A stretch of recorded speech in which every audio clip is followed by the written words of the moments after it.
Contrastes con Mitzi Cordero.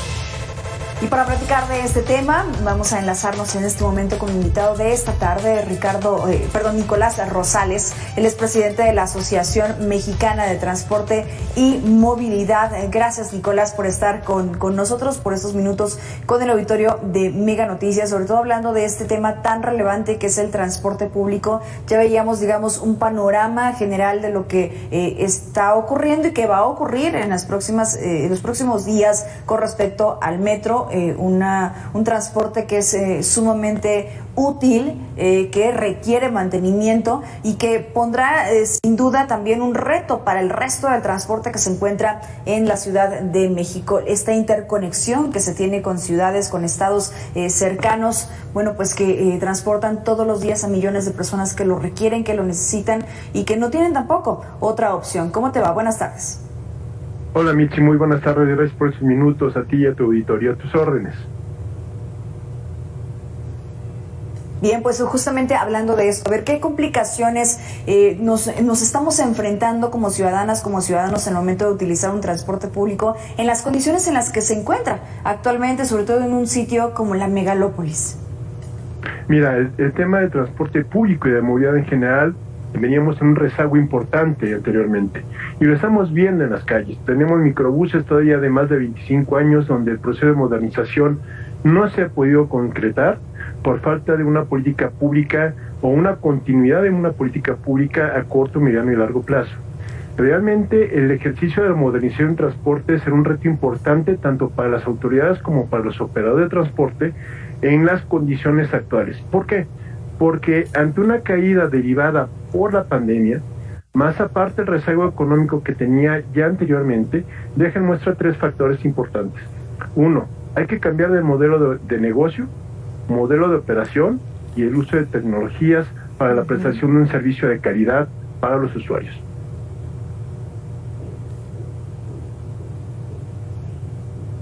Aunado a esto, ese es uno de los aspectos que debería de financiamiento. empezar a cambiarse. Así es. Y Sí, también perdóname, es va que te de la había mano. dejado de escuchar. Continúa, Nicolás. También va de la mano con los esquemas de financiamiento para que estas unidades puedan operar en mejores condiciones, pero pensando en las necesidades del usuario. Realmente la realidad del transporte público cambió a partir del COVID. Ya no volverá a ser lo mismo el transporte público antes del COVID y después del COVID, porque ya hay nuevas necesidades para los usuarios. Uno, la seguridad en la prestación del servicio, que no haya contagios. Número dos, que haya seguridad en la prestación del servicio donde no haya asaltos, no haya violencia de género, no haya este tipo de situaciones que están ahuyentando al usuario del transporte público. Y número tres, que sea un servicio de transporte de calidad para que la gente pueda usarlo y que pueda recuperarse el transporte público en un mediano plazo.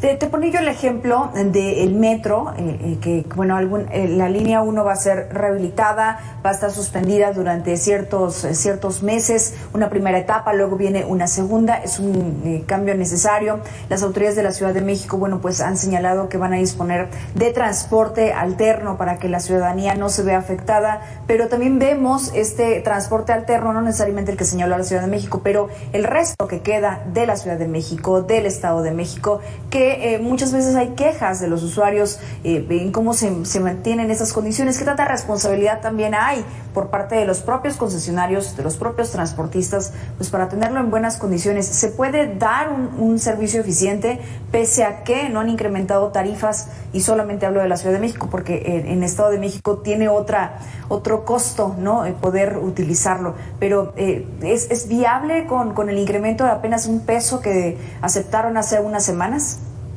No, definitivamente no, pero tampoco puedes achacarle al usuario pagar una tarifa cara con un mal servicio. Tenemos que ser claros en ese punto. Pero tenemos que también tener la claridad de que es una responsabilidad tanto de las autoridades de transporte público, de la CEMOVI en este caso, y del jefe de la jefatura de gobierno, como de los operadores mismos. Si no hubo este proceso de modernización, de cambio de modelo de hombre-camión, que son los 8,000 microbuses que vemos todavía rodando en la Ciudad de México, es necesario cambiarlo a un modelo de empresa. Esto te beneficia en dos sentidos. Uno, reordenas el transporte público y reordena la operación. Y eso quiere decir que sacas unidades ya viejas, obsoletas, e incluyes ya en la circulación unidades de mayor capacidad, que serán menos unidades, que implicarán menos tráfico, menos contaminación y mucha mayor calidad en el servicio. Son los temas coyunturales que tenemos que considerar en la modernización del transporte público. Una participación de las autoridades junto con los operadores, pero también en este esquema el financiamiento es una parte importante. Un peso no te ayuda a cambiar, y lo podemos ver.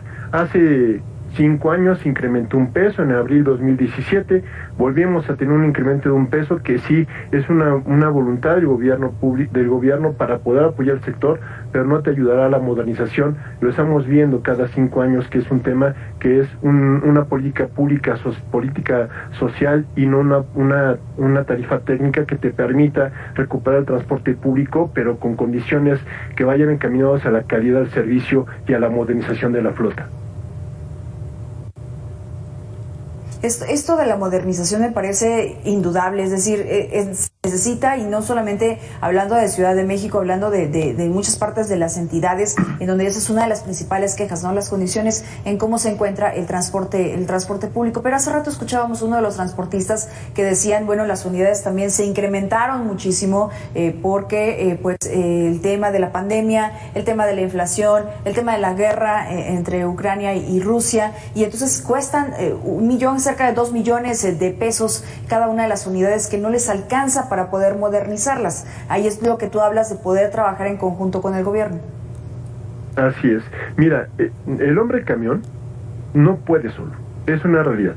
Lo estamos viendo en las calles, como te comento. Vemos unidades de más de 25 años de servicio que no han cambiado. Tenemos que buscar unos esquemas financieros que te permitan tener, o que sean bancables estos proyectos, para que los operadores de transporte público puedan accesar a este recurso, pero también que haya manera de que sean financiables. ¿Por qué? Porque muchas veces tú compras una unidad muy alta, como bien comentaba el transportista, más de 2.800.000 pesos, pero que si no tienes condiciones financieras que te permitan la sostenibilidad de la empresa, también tarde que temprano esas unidades van a tener falta de mantenimiento, deterioro, y no van a ser sostenibles financieramente, y vamos a tener un círculo vicioso a corto y mediano plazo. Entonces, sí es importante el tema de sostenibilidad financiera, pero también es importante la capacitación en los distintos ramos del transporte público, cuando es una empresa, en la administración, en la operación y principalmente en el mantenimiento, para que puedan estas unidades tener por lo menos una vida útil de 10 años, sí, que sería el plazo idóneo para poder ir renovando las flotas a corto plazo también. Un plazo idóneo, y sí, todas básicamente están muy rebasadas. Nicolás, déjame escuchar a Oliver de la Rosa. Él es maestro en proyectos para el desarrollo urbano con especialidad en movilidad urbana, que estuvo en entrevista con Mega Noticias, y tú me dirás si coincides con él o no. Él nos señala que justamente este cierre parcial del metro de la línea 1 pues va a ser todo un reto para los usuarios, que si realmente van a poder transportarse adecuadamente a sus zonas de trabajo, a la escuela, donde sea que se quieran trasladar. Vamos a escucharlo, a ver qué nos dice, y tú me dices si coincides o no. Se debe idear una estrategia muy analizada, muy pensada para poder hacer esta interconectividad y a través de la intermodalidad de las distintas ofertas que se tiene de todos los transportes de la Ciudad de México, efectivamente de los motorizados, no motorizados, híbridos, pero debe haber una estrategia que aún todavía no se manifiesta dentro de los planes y programas de movilidad, simplemente está como bosquejo. ¿Estás de acuerdo, Nicolás? Así es. Necesitamos una política pública que sea integral, y lo comenta bien.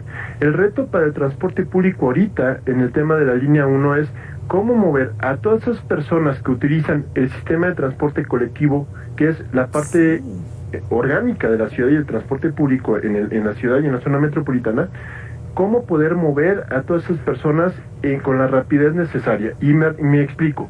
El año pasado, cuando hubo el incendio en el centro de control, pues se presentó una complicación en 5 líneas del metro, y se sustituyó la prestación del servicio con unidades de transporte público, ya fuera RTP o sistemas concesionados. Lamentablemente, y no tiene la capacidad para poder trasladar en tiempo y forma a todos los millones de personas que ocupan las líneas de transporte colectivo. Es un gran reto que tendrá que tomar la autoridad, pero también tendrá que ser acompañada con los operadores de transporte público concesionado, puesto que RTP no tendría la capacidad por sí sola para poder suplir al metro en esta línea 1 nada más. Entonces sí es un reto que tiene que estar muy bien organizada, muy bien planeada, con una ruta exclusiva para transporte público que sea ágil, que sea permisible, para que la gente pueda moverse de una manera más eficiente. Ahora, ¿qué me dices de hacer o de generar una tarifa estándar a nivel país? ¿Es viable o es demasiado difícil poder lograrla?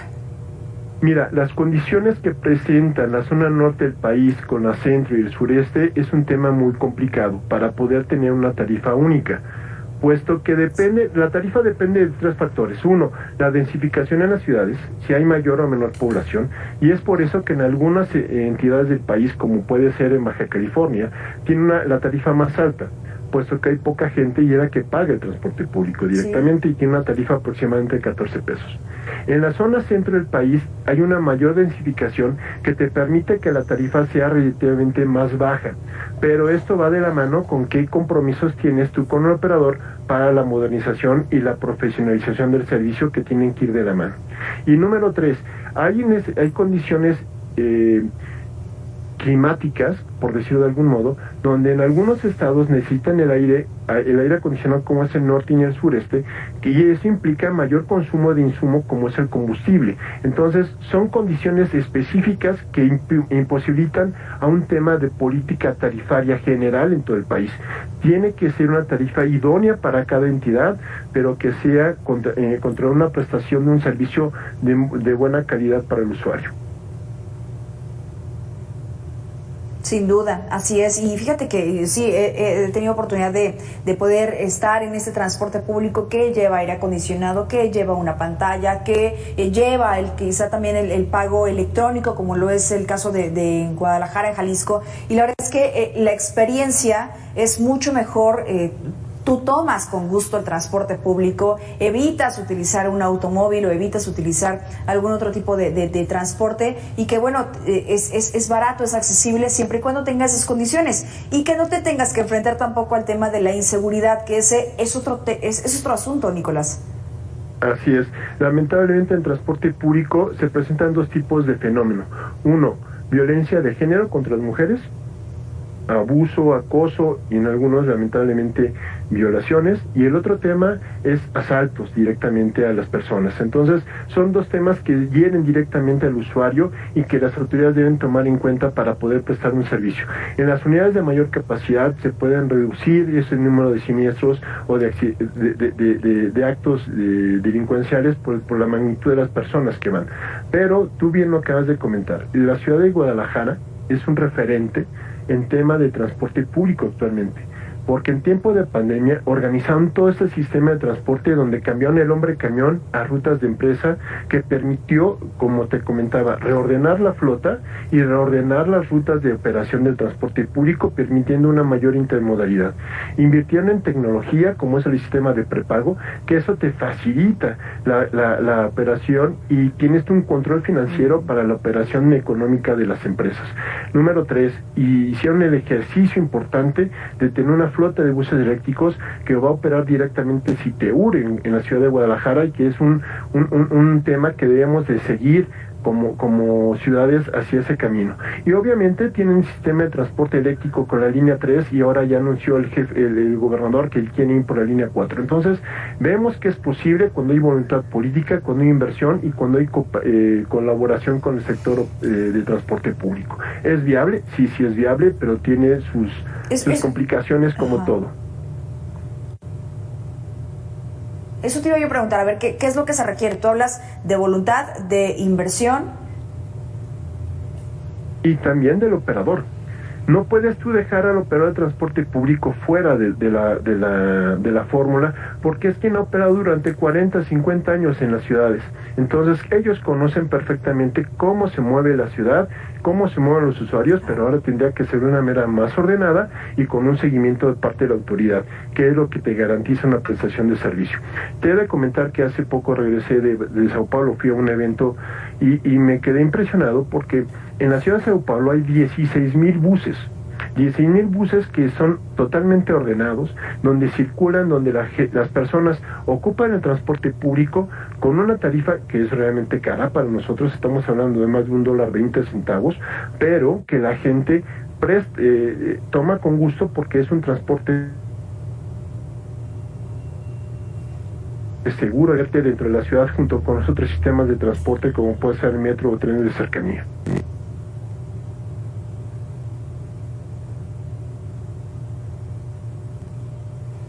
No sé si tenemos un problema con la comunicación. Dejé de escuchar a Nicolás. Estamos platicando con Nicolás Rosales Valladares, presidente de la Asociación Mexicana de Transporte y Movilidad.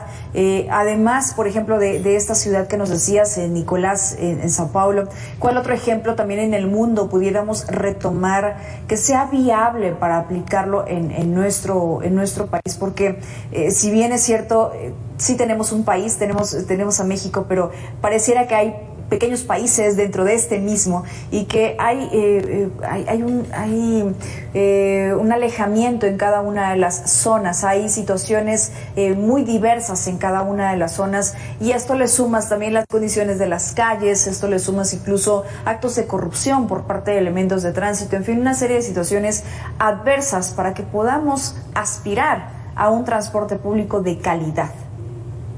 Mira, acabas de tocar un tema importante, el tema de infraestructura. Mientras no tengamos infraestructura para transporte público, vamos a seguir operando en condiciones como las que estamos ahorita. No hay que hacer grandes inversiones en muchos sentidos. En la manera tradicional.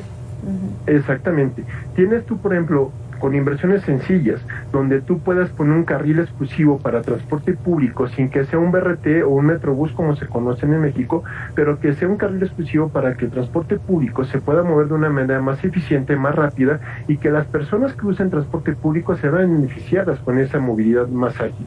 Pero como tú comentabas, hay ciudades referentes como es Medellín, donde tiene un sistema integral de transporte, donde tienen teleféricos, donde tienen metros, donde tienen buses, donde tienen un BRT de calidad, que son muy eficientes y que la gente lo toma. Otro ejemplo es Chile, Santiago de Chile, donde tiene la mayor flota de buses eléctricos en América Latina, donde el gobierno hizo el esfuerzo por cambiar la matriz energética del transporte público, pensando que tendrían un transporte público más rápido, más eficiente y más limpio, que permitiera a la gente transportarse de manera más rápida. Y aquí va de la mano otro fenómeno. Cuando las personas se sienten beneficiados con el transporte público, en esos buses eléctricos que te comento, la gente los cuida, la gente los procura y la gente los toma porque sabe que es un servicio de calidad y que le permitirá llegar rápidamente. Y el otro tema, por ejemplo, un tema que está en Europa, que en Madrid, el Consorcio Regional de Transporte de Madrid, que regula lo que sería la zona metropolitana aquí en México, por ejemplo Monterrey, Guadalajara o la Ciudad de México, donde tienen todo el sistema de transporte operando para que todos los sistemas sean eficientes para la ciudadanía. Entonces, sí es viable tener sistemas de transporte eficientes, sí es viable, pero te comentaba, tienes que tomar dos temas fundamentales: la voluntad política, el financiamiento y obviamente la participación del operador privado para la prestación de un servicio. Y eso encaminado con inversiones importantes, pero también con temas de profesionalización. Si no, vamos a seguir dándole vueltas al asunto y vamos a seguir operando como lo estamos haciendo actualmente. Exacto. Es fundamental un cambio de paradigma en el transporte público. Exacto. Y en muchos aspectos, ¿sabes? Ese cambio de paradigma en muchos aspectos más. Y si la voluntad la vemos pues enfocada, sus energías en otro lado, en el 2023, en el 2024, en campañas y en otro tipo de situaciones, de distractores, pues simplemente no vamos a llegar a esto que es realmente importante para todos nosotros. Nicolás Rosales, lamentablemente se nos ha acabado el tiempo, pero siempre es muy interesante poder hablar al respecto de esta situación. Al contrario, Michi, muchas gracias a ti, y nada más te diría una cuestión rápida. La continuidad de políticas públicas a corto y mediano plazo que permitan mejorar los sistemas de transporte público son fundamentales. No podemos estar inventando cada 4, 3, 6 años temas de política pública. Totalmente, y comprenderlo no es tan difícil. Nicolás, muchas gracias por estos minutos con Mega Noticias. Al contrario, a ti, muy buenas tardes. Presidente de la Asociación Mexicana de Transporte y Movilidad. Vamos a la pausa y regresamos con más.